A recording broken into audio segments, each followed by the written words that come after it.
오늘 우리에게 주신 하나님의 말씀은 신약성경 로마서 14장 1절부터 12절까지 말씀입니다. 허락하신 말씀을 봉독하겠습니다. 믿음이 연약한 자를 너희가 받되 그의 의견을 비판하지 말라. 어떤 사람은 모든 것을 먹을 만한 믿음이 있고 믿음이 연약한 자는 채소만 먹느니라. 먹는 자는 먹지 않는 자를 업신여기지 말고 먹지 않는 자는 먹는 자를 비판하지 말라. 이는 하나님이 그를 받으셨음이라. 남의 하인을 비판하는 너는 누구냐? 그가 서 있는 것이나 넘어지는 것이 자기 주인에게 있음에 그가 세움을 받으리니 이는 그를 세우시는 권능이 주께 있음이라. 어떤 사람은 이 날을 전날보다 낮게 여기고 어떤 사람은 모든 날을 같게 여기나니 각각 자기 마음으로 확정할지니라. 나를 중히 여기는 자도 주를 위하여 중히 여기고 먹는 자도 주를 위하여 먹으니 이는 하나님께 감사하며 먹지 않은 자도 주를 위하여 먹지 아니하며 하나님께 감사하느니라. 우리 중에 누구든지 자기를 위하여 사는 자가 없고 자기를 위하여 죽는 자도 없도다. 우리가 살아도 주를 위하여 살고 죽어도 주를 위하여 죽나니 그러므로 사나 죽으나 우리가 주의 것이로다. 이를 위하여 그리스도께서 죽었다가 다시 살아나셨으니 곧 죽은 자와 산 자의 주가 되려 하심이라. 내가 어찌하여 내 형제를 비판하느냐? 어찌하여 내 형제를 업신여기느냐? 우리가 다 하나님의 심판대 앞에 서리라. 기록되었으되 주께서 이르시되 내가 살았노니 모든 무릎이 내게 꿇을 것이요 모든 혀가 하나님께 자백하리라 하였느니라. 이러므로 우리 각 사람이 자기 일을 하나님께 짓고 하리라. 아멘. 여러분, 누가 여러분들에게 여러분의 소원이 무엇입니까? 라고 그렇게 묻는다면 여러분들은 어떻게 대답을 하시겠습니까? 아마 사람들마다 각각 다른 소원들이 있으실 것이고 또 어떤 분들은 사는 게 바빠서 별로 그런 질문들을 심각하게 생각해 보지 않은 분들도 계실 것입니다. 저는 언제부터인지는 모르겠는데 한 대학생 때쯤 되었을 때 가지고 있었던 세 가지 소원이 있었습니다. 그것이 무엇이냐면은 첫째는 좀 어디 집을 떠나서 멀리 가서 살아보는 것이고 또 하나는 나중에 내가 다른 사람들을 가르치는 그런 일을 하면서 살았으면 좋겠다라는 것이었고 또 하나가 좀 특별한 것인데 이 세상의 중심까지 가봤으면 좋겠다. 이제 그런 소원을 가지고 있었습니다. 세상의 중심이라고 표현한 것은 제가 고등학교 때 이제 제 방에 이렇게 큰 세계 지도가 하나 붙어 있었습니다.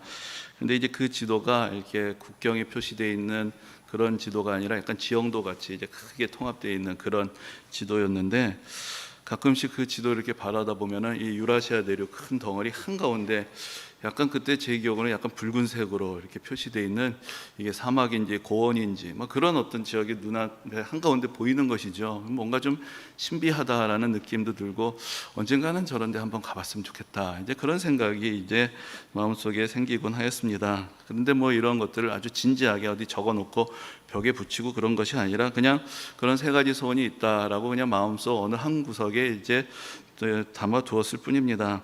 근데 이제 그러고 나서 대학을 졸업을 했고 또 취직을 했다가 여러분들 아시는 대로 이제 중국 연변에 가서 이제 평신도 선교사로 사역을 하게 되었습니다. 그런데 그때 이제 제가 하게 되었던 일이 그 복음을 전하기 위해서 세워진 학교에서 이제 조선족 학생들을 가르치는 일이었습니다.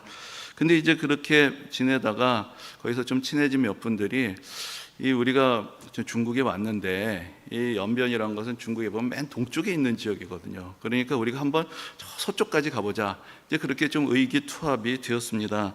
그래가지고 그 방학 때 같이 이제 가보게 되었는데 그때 가게 되었던 곳이 이제 중국 서부에 보면은 신장 위구르 자치구라고 불리는 곳이 있는데 이제 그곳을 가는 여행 계획을 세우게 된 것입니다. 그래서 이제 찾아가게 된 것이 신장 위구르 자치구의 수도인 우르무치라는 그런 도시였습니다. 근데 때마침 이제 같이 가게 되었던 분 중에 한 분이 아시는 선교사님이 또 그 지역에서 사역을 하고 계셨기 때문에 그분으로부터 가이드도 받고 많은 도움을 받을 수가 있게 되었습니다. 근데 이제 우리가 도착해서 첫날에 그 선교사님이 이 지역이 어떤 지역인가 막 이야기를 해주시면서 이런 이야기를 하시는 것입니다. 이 우르무치라는 도시는 이 세상에서 바다로부터 가장 먼 곳에 있는 도시입니다 라고 그렇게 이야기를 하십니다. 그러니까 이 유라시아 대륙 전체를 보면은 동서남북에서 가장 바다에서부터 멀리 떨어져 있는 점을 딱 찍으면은 거기가 우르무치라는 것이죠. 근데 제가 그때 문득 떠오르게 된 것이 그럼 내가 고등학교 때 어딘지도 모르고 이렇게 바라보고 있었던 거기에 내가 지금 와 있는 거구나. 이제 그런 생각을 하게 되었습니다. 그러고 나서 생각해 보니까 그때 저는 집을 떠나서 먼 곳에서 살고 있었고, 전에는 회사를 다니고 있었는데 어느새 보니까 학생들을 가르치는 일을 하게 됐고, 게다가 세상의 중심까지 오게 된 것입니다. 와, 할렐루야.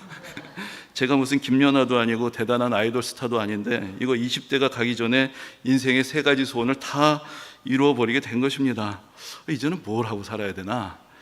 그래서 사실 그 순간에는 내가 이제는 정말 하나님의 뜻을 위해서 살아야 되겠다라는 그런 생각을 하기는 했었지만, 사실 여러분 그 뒤에 살아가다 보면 또 욕심도 생기고 바라는 것이 또 생기고 또 어떤 것들을 시도하기도 하고 또 실패하기도 하고, 사실 그런 삶이 또 계속 이어지게 되었습니다. 근데 오늘 그런 옛날 이야기를 드리는 것은 그때 그 우르무치까지 가게 되었던 그 여행에서 경험했던 한 가지 이제 이야기를 해드리고자 하는 것입니다.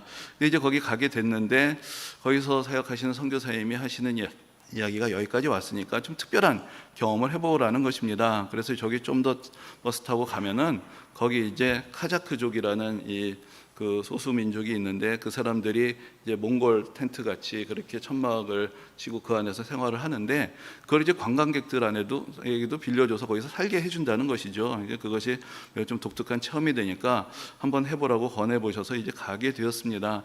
그랬더니 그래도 제법 운치가 있게 옆에 이제 호수가 있고, 그 옆에 이렇게 그 원형의 천막이 이게 몇 개가 있고, 저 멀리서 그 천산산맥이라는 높은 산맥이 이제 만년설이 덮인 채 보이고, 아무튼 저로서는 참 환상적인 경험을 했었는데, 이제 보니까 그 주인이 이제 자기 사는 집이 있고 또 다른 집을 하나 지어서 그것을 가지고 이렇게 일종의 민박하듯이 영업을 하는 것이었습니다.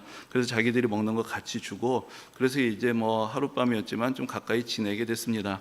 근데 이제 그 부부가 사는데 거기 이제 어린 딸이 있어서 이제 같이 갔던 분 중에 한 분이 가지고 있던 과자를 이제 그 아이에게 주었습니다.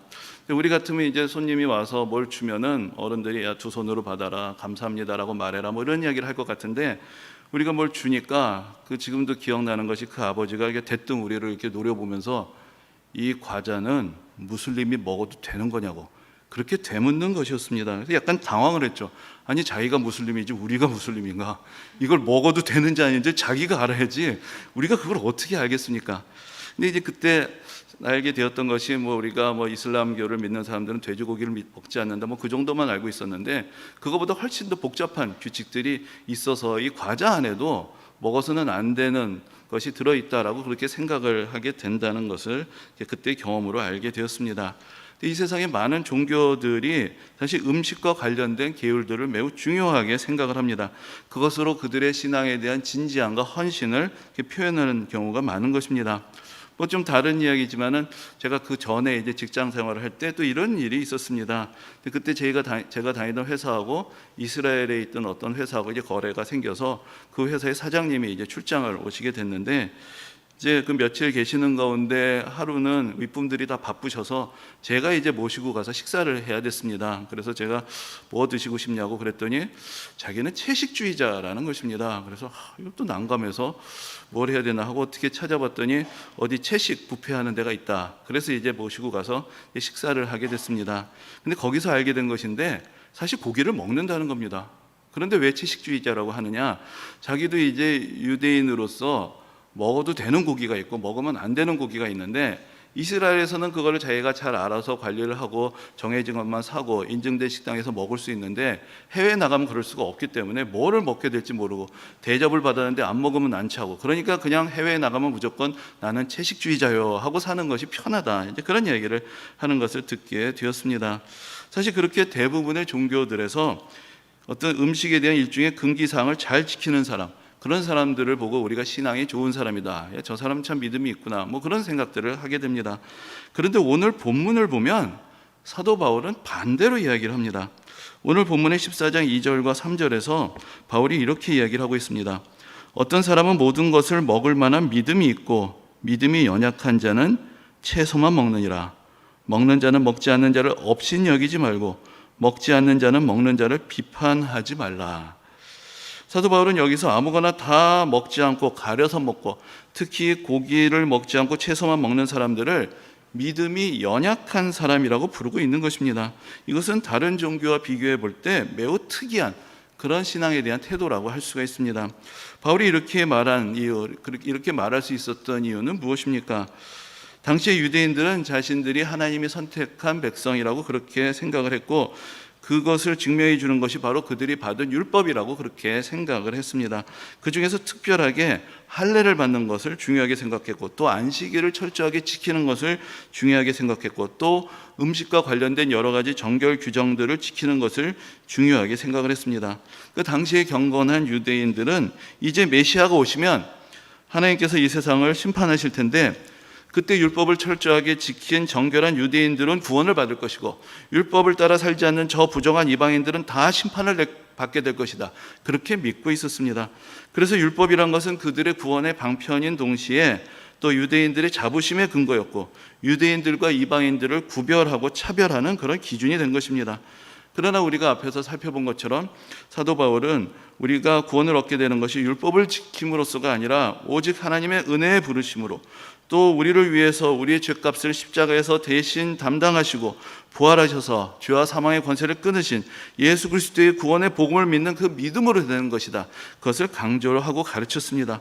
그러므로 이제 그리스도인들은 자기의 원래 소속이 유대인이든 이방이든지 상관없이 더 이상 그가 할례를 받았느냐 받지 않았느냐, 무엇을 먹느냐 무엇을 먹지 않느냐에 이제 얽매이지 않는다는 것, 이 믿음이 분명한 사람들은 무엇을 먹고 안 먹고에 흔들리지 않는다는 것, 그것을 우리에게 가르쳐 주었던 것입니다. 근데 바울에게 있어서 우리가 어떻게 구원을 받느냐, 이것은 매우 중요한 교리적인 문제였습니다. 그러나 또한 그 당시에 교회 안에 있었던 이 유대인들과 이방인들이 서로 하나님의 은혜 가운데서 화합하고 온전한 공동체를 이루기 위해서는 바로 그런 우리가 오직 은혜로 믿음으로 구원을 받는다라는 신앙의 근거가 필요했던 것입니다. 그래서 바울은 로마서의 앞부분에서 오직 하나님의 은혜로 복음에 대한 믿음으로 구원을 얻게 되는 교리에 대해서 가르치고, 계속 이어서 뒷부분에서는 바로 우리를 구원하신 그 하나님의 은혜와 사랑 안에서 우리가 어떻게 서로 사랑하는 은혜로운 공동체를 이룰 수 있는지에 대해서 또 이어서 우리에게 가르쳐주고 있습니다. 바울이 로마서를 기록할 때 염두에 둔 사람들은 믿지 않는 사람들이 아니라 이미 예수 그리스도를 믿는 성도들이었습니다. 그들에게 어떻게 그들이 구원을 받게 되는지를 자세하게 가르친 것은 한편으로는 그들의 믿음이 더 견고해지기를 바라는 것이고, 또 한편으로는 그 견고해진 믿음의 결과로 그들이 더 견고한 사랑과 은혜의 공동체를 이루기를 바랐기 때문입니다. 그래서 로마서 전체에서 보면은 유대인과 이방인의 여러 가지 차원의 관계에 대한 교훈들이 이어지는 것을 볼 수 있습니다. 이 앞부분에서 보면은 그들의 영적인 운명이 하나님 앞에서 근본적으로 동일하다는 것, 그래서 그들 모두가 다 죄인이고 또 그런 면에서 차별이 없고, 또 그들 모두가 다 오직 예수 그리스도의 십자가로 구원을 받는다는 점에서 동일하다는 것을 가르칩니다. 그리고 나아가서 그들이 그리스도 안에서 서로 한 형제자매가 되었고, 이제 우리가 받은 은혜를 함께 나누며 서로 사랑하는 공동체를 이루어야 한다라는 그 대상으로서 서로 서로에게 매우 소중한 지체들이다, 그것을 계속해서 가르쳐주고 있는 것입니다. 이것을 좀 다른 말로 하자면은 서로 사랑하라는 말 한마디를 하기 위해서 이렇게 긴 편지를 쓴 것입니다. 그냥 바울이 로마 교회에 보니까 유대인들과 이방인들 사이에 좀 갈등이 있습니다, 이런 이야기를 듣고 그 성도들 다투지 말고 서로 사랑하시오, 사실 이렇게 한두 줄짜리 전보를 보냈어도 됐을지 않았을까 생각도 듭니다. 하지만 바울은 그렇게 생각하지 않았습니다. 사람은 근본적으로 매우 이기적입니다. 다른 사람을 서로 사랑하고 받아주는 것이 인간에게 그렇게 간단한 문제가 아니고 더 깊은 영적인 차원에서의 인간의 본성의 문제하고 연결이 되어 있는 것입니다. 그래서 오직 예수 그리스도 안에서 은혜로 새로워진 사람들, 성령의 인도하심을 따르고 순종하는 사람들에게만 다른 사람들을 진정으로 인정하고 용납하고 사랑하는 것이 가능한 것입니다.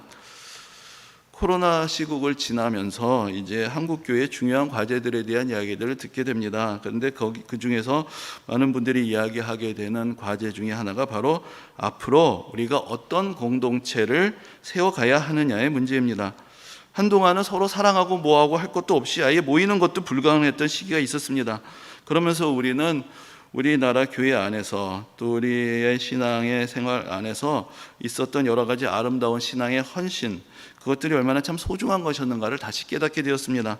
그러나 또 다른 한편으로는 그 안에서 또한 개선해야 될 모습들이 있다라는 것도 또한 생각해 보게 되었습니다.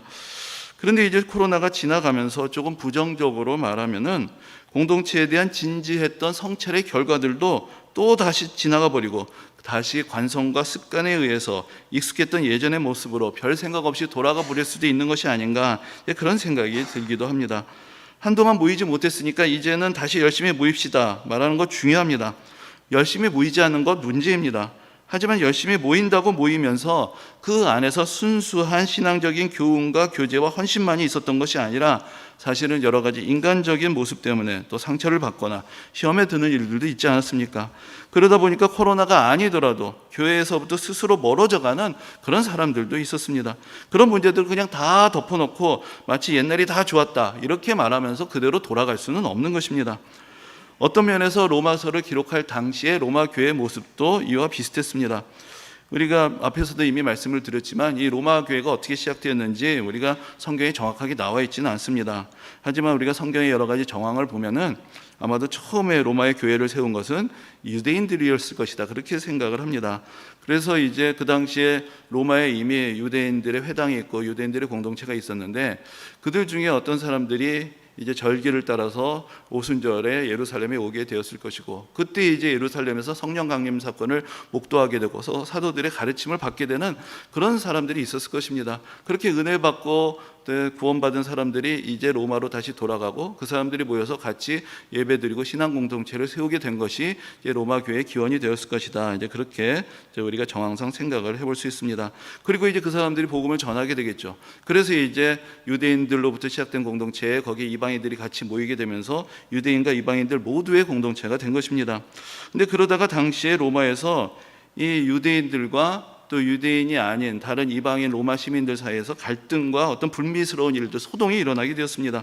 그렇기 때문에 이제 로마에 있던 유대인들이 로마 당국의 미움을 받게 돼서 결국 그 당시에 그 클라우디우스 황제가 모든 유대인들이 로마에서 추방하는 이제 그런 명령을 내리게 됩니다. 그래서 그 일반적인 유대인들 또 교회에 나오던 그리스도인들인 유대인들 모두가 다 로마시에서 이제 쫓겨나게 된 것입니다. 그러니까 어떻게 되었을까요? 처음에는 유대인들로 시작된 공동체가 이제는 유대인들이 다 빠지고 이방인들만의 공동체가 된 것입니다.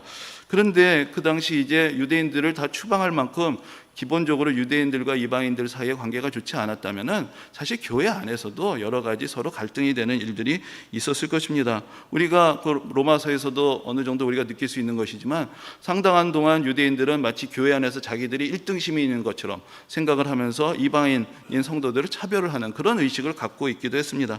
그래서 그렇게 이방인들이 소외감을 느끼고 있었다가 이제 유대인들이 다 쫓겨난 것이죠. 그러니까 그런 불편한 관계없이 이제 이방인들끼리만 모이는 그런 공동체가 된 것입니다.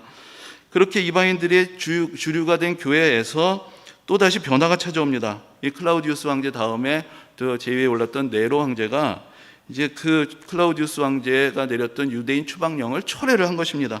그래서 다시 유대인들이 로마로 돌아오게 되었고 로마 교회도 이제 유대인들을 맞이해서 이방인들과 다시 한번 같이 공동체를 이루게 된 것입니다. 자, 이제 이런 상황이 됐을 때 그 당시 성도들이 어떻게 생각을 했을까요? 어떤 사람들은 너무나 반갑게 너무나 궁금했고 걱정했는데 다시 만나게 돼서 참으로 기뻐했을 것입니다. 그러나 다른 한편으로는 다시 이곳저곳에서 예전의 갈등들이 재현되기도 했을 것입니다. 흩어졌다가 다시 모인 공동체, 그리고 그 공동체가 이전과 달리 더 새로워져서 이전보다 더 깊이 사랑하고 성숙하는 공동체가 되기를 바라는 마음, 이것이 바로 바울이 로마서를 쓸 때 가지고 있었던 마음이었던 것입니다. 그리고 이렇게 긴 편지를 쓰게 된 것도 이런 문제들이 로마 교회만 있었던 것이 아니라 그 당시 고린도 교회를 보다 그렇고 여러 곳에서 사실은 이런 문제들, 이와 비슷한 문제들을 안고 있는 교회들이 많았습니다. 그래서 어떻게 하면 서로 다른 모습을 가지고 다른 견해를 가지고 있는 사람들이 서로 신앙 안에서 연합할 수 있을 것인가, 여기에 대한 신앙의 교훈을 주기 위해서 이렇게 진지한 권면을 담은 서신을 쓰게 된 것입니다. 앞에서도 말씀을 드렸지만 사람과 사람이 함께 모이는 곳에서는 어디서나 사실 갈등의 소지들이 있습니다. 특히 서로 배경도 다르고 문화도 다르고 삶의 습관도 다른 사람들이 함께 모이게 되면 그런 서로의 차이를 이해하고 존중하는 것이 말이 쉽지 그렇게 자연스럽게 이루어지지 않습니다. 그러다 보면 유유상종이라고 서로 비슷한 사람들끼리 끼리끼리 모이게 되고, 그래서 그 안에 여러 가지 또 갈라진 공동체들이 있고 그 안에서 서로 알력도 있고 갈등도 나타나게 되는 것입니다.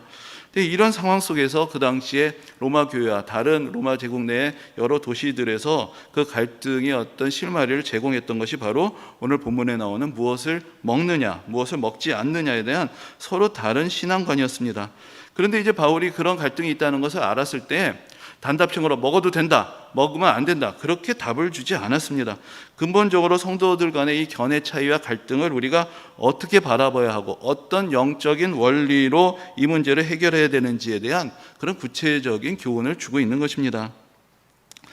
작년에 이제 교회에서 북클럽 모임을 하면서 이제 온라인으로 논어를 같이 읽었던 적이 있습니다. 논어에도 뭐 읽다 보면은 우리 마음의 양식이 되는 그런 좋은 내용들도 있고, 어떤 면에서 때로는 야, 참 은혜롭다라고 생각되는 이제 그런 내용들도 발견할 수가 있습니다. 하지만 제가 논어에서 제일 싫어하는 내용이 있습니다. 그것이 뭐냐면은 이게 한두 군데 나오는 이야기는 아닌데, 논어를 보다 보면은 자주 나오는 장면 중에 하나가 사람들이 공자를 찾아서 묻습니다. 누구는 어떻습니까? 누구는 어떻습니까? 자꾸 묻습니다. 그럼 공자가 얘기해 줍니다. 그 사람은 훌륭하다. 그 사람은 그만하면 괜찮다. 아니, 그 사람은 안 된다. 이렇게 대답을 해줍니다. 또 공자의 제자들도 찾아와서 서로 비교하기도 하고, 자기는 어떠냐고 생각하고, 저 사람은 어떻고, 누가 더 낫습니까? 또 이런 질문들을 합니다. 그럼 또 공자가 이렇게 저렇게 얘기하면서 네가 낫다, 제가 낫다, 뭐 이런 얘기를 해주는 것을 봅니다. 아니, 뭐 그렇게 구체적으로 이 사례를 우리가 보게 되면은 인격적인 성숙을 하는데 도움이 될 수도 있겠고, 뭐 그렇기 때문에 그런 대화들이 있었고 그것이 실려 있는 것이겠죠. 하지만 죄송하지만 제가 처음에 논어를 읽으면서 그런 대목들을 봤을 때 딱 제 마음속에 들었던 것이 이것이었습니다. 이게 바로 우리들이 하고 있는 뒷담화의 기원이구나. 우리 조상들은 어려서부터 이런 거를 계속 읽으면서 왔구나. 누구는 이렇고 누구는 이렇고, 누가 더 낫고 누가 못하고, 누구는 괜찮고, 계속해서 다른 사람들 이야기하는 것이 가득 찬 책을 우리가 경전이라고 계속 읽고 있었구나. 이제 그런 생각이 들었던 것입니다. 논어에 좋은 이야기도 많습니다. 근데 좀 이야기하자면 그렇다는 것인데, 여러분 성경과 비교하면 어떤가 이런 생각을 해봅니다. 근데 성경에 이와 비슷한 장면이 별로 없습니다. 그래도 좀 비교할 만한 대목이 있는데, 그것이 어디냐 하면은 요한복음의 마지막에 나옵니다. 이 요한복음의 맨 마지막에 이제 부활하신 예수님이 제자들을 찾아가시는데, 특별히 예수님을 3번 부인했던 베드로를 따로 만나십니다. 그래서 예수님을 모른다고 3번 부인했던 베드로에게 이제는 내가 주님을 사랑합니다라고 3번 고백하게 하시면서 그를 치유하시고 회복시켜 주시는 것입니다. 그러면서 이제 그에게 그 내 양을 치라라고 그렇게 사명을 맡기시고, 그가 복음을 전파하는 어떤 고난의 삶을 살게 될 것이다라고 그렇게 말씀을 하셨습니다. 그가 원하지 않는 곳으로 사람들이 그를 끌고 가게 된다라는 것을 이제 구체적으로 이야기를 하십니다. 근데 그 말씀을 들었을 때 베드로가 무슨 생각을 했는지 저기 있는 요한을 가리키면서 저 사람은 어떻게 되냐고 그렇게 물었습니다. 그때 예수님께서는 베드로에게 이렇게 말씀하십니다. 내가 올 때까지 그를 머물게 하고자 할지라도 내게 무슨 상관이냐? 너는 나를 따르라 라고 예수님께서 그렇게 말씀하셨습니다. 다른 사람들에서 신경 쓰고 상관하지 말고 너는 너에게 주어진 길을 가라라고 말씀을 하신 것입니다. 저는 성경과 논어를 비교해 볼 때 이런 면에서 참 다르다라는 그런 생각을 해봅니다. 사실 우리가 살면서 다른 사람들에 대해서 관심이 없을 수가 없을 것입니다. 그것이 단지 어떤 습관과 버릇이 아니라 사실은 인간의 본성에 새겨져 있는 면이 있습니다. 인간이란 것은 다 다른 사람들과 경쟁도 하고 협력도 하면서 사회적인 존재로 살아갑니다. 그렇기 때문에 다른 사람들에게 관계에 대해서 또 민감한 것이 일종의 본능이고, 그런 것들을 잘 민감하게 파악하는 사람이 아마 생존에 더 유리한 모습들이 있었을 것입니다. 게다가 우리나라는 좀 더 특별하다는 생각이 듭니다. 우리나라는 예로부터 서로 긴밀하게 농촌에서 공동체를 이루고 협력하면서 살았습니다. 근데 우리가 대개 농촌은 공동체적이다, 그리고 도시는 개인적이다 이렇게 이야기를 하는데, 농촌이라고 다 공동체적인 것은 아닙니다. 우리나라에서는 대개 농촌에 가도 사람들이 서로 모여서 마을을 이루고 있죠. 그래서 우리가 농촌에 어떤 그 농촌 선교를 가도 이제 목사님이 이제 마을마다 설명을 해주십니다. 저기 몇 가구가 있고 저기 몇 가구가 있는데, 그래서 쭉 우리가 이야기를 듣고 가서 이제 축호 전도도 하고 뭐 인사도 드리고 또 마을 회관으로 오시라고 연락도 드리고 이렇게 다닙니다. 그런데 미국에 가면요, 저기 가다 농가가 하나 있고요, 또 저기 한참 가야 집이 하나 있습니다. 근데 미국만 그런 게 아닌데, 저희가 지난번에 그 휴가를 얻어서 아프리카에 갔을 때도 케냐에서 가서 이 시골을 쭉 이렇게 차로 가게 됐는데, 여기 집이 하나 있고 저기 집이 하나 있습니다. 그 가다가 보면은 소떼는 우우 지나가는데 사람은 보이지가 않습니다. 그러다가 어디서 보니까 길가에 이제 시장같이 모였는데 거기에 가니까 사람들이 좀 있는 그런 것을 보게 되었던 적이 있습니다. 근데 이제 우리나라는 물을 대어서 논농사를 짓는 그런 그 삶의 자리에서 살기 때문에 노동력이 많이 필요한 노동집약적인 그러한 사회 가운데서 살아왔습니다. 그렇기 때문에 다른 사람들과의 관계가 매우 중요한 것이죠. 그러다 보니까 다른 사람들이 어떤 사람들인지, 그 사람들이 나에 대해서 어떻게 생각하는지, 이런 것에 대해서 매우 민감한 문화가 이 노노의 가르침과 함께 우리 가운데 새겨지게 된 것입니다. 그래서 여러분, 우리나라의 말 가운데 사실 제가 영어를 잘 몰라서 그렇기도 하지만 참 번역하기 어렵다고 생각되는 말이 바로 눈치라는 말입니다.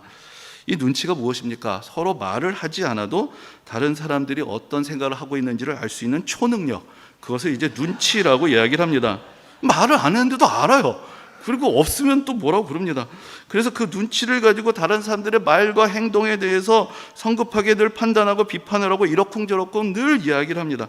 누구는 눈치가 없고, 누구는 싸가지가 없고, 누구는 개념이 없고, 누구는 어이가 없고, 누구는 아무튼 그러면서 참 우리 주위에 너무나 이상한 사람들이 많습니다. 그렇게 입방아를 찢는 것이 우리의 삶의 하나의 부분이 되어 있습니다. 오늘 본문에서 바울은 우리가 서로를 그렇게 쉽게 비판하지 말아야 하는 이유를 가르쳐 줍니다. 바울은 4절에서 이렇게 말씀합니다. 남의 하인을 비판하는 너는 누구냐? 이 말은 성도들 모두가 그리스도의 종이라는 것을 전제로 하고 있는 것입니다. 그런데 바울이 로마서를 처음에 기록을 할 때 그때 가장 먼저 했던 말이 예수 그리스도의 종 바울이라는 말로 시작을 하면서 그 자기를 소개했습니다. 그리고 그의 사명이 바로 예수 그리스도를 믿고 순종하게 하는 것이라고 그렇게 이야기합니다. 바울은 자기 자신이 그리스도의 종이었고 그의 사명도 다른 사람들에게 복음을 전해서 그들도 그리스도에게 순종하는 그리스도의 종으로 살아가게 하는 것, 그것이 바로 자기의 사명이라고 고백하였던 것입니다. 오늘 본문에서도 바울은 성도들이 그리스도의 종이라는 것을 상기시켜주고 있습니다. 종에게 가장 중요한 것은 바로 주인과의 관계입니다. 4절 뒷부분에서 이렇게 말씀합니다. 그가 서 있는 것이나 넘어지는 것이 자기 주인에게 있다라고 말합니다. 서 있다는 것은 인정을 받는 것이고, 넘어진다는 것은 인정을 받지 못하고 주인의 뜻을 이루지 못하는 것을 의미합니다.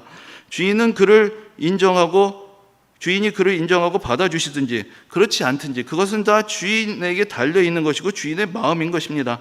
이것에 대해서 다른 사람들이 참견할 문제가 아니다라고 그렇게 이야기를 합니다. 그리고 더 나아가서 우리의 주인은 어떤 분이신가? 우리를 넘어지게 하시는 분이 아니고 우리를 세워주시는 분이라고 그렇게 또한 말씀하고 있습니다.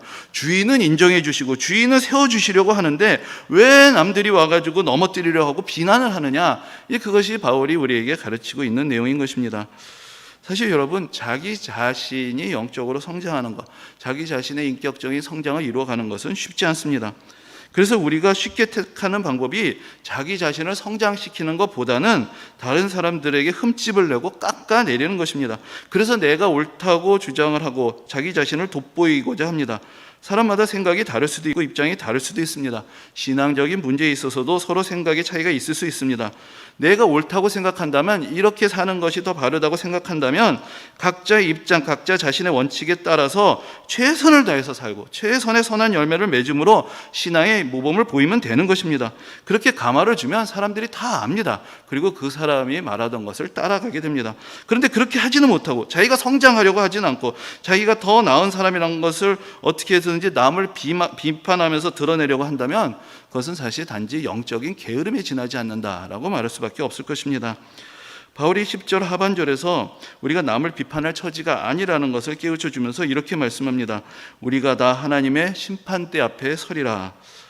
그런데 여러분, 우리가 예수 믿고 구원을 받으면 하나님의 정죄와 심판을 받지 않는다라고 그렇게 생각을 합니다. 그런데 여기 우리가 또 다른 차원에서의 생각해야 될 문제가 있습니다. 하나님은 하나님의 자녀들의 삶에 지극한 관심을 가지고 살펴보고 계십니다.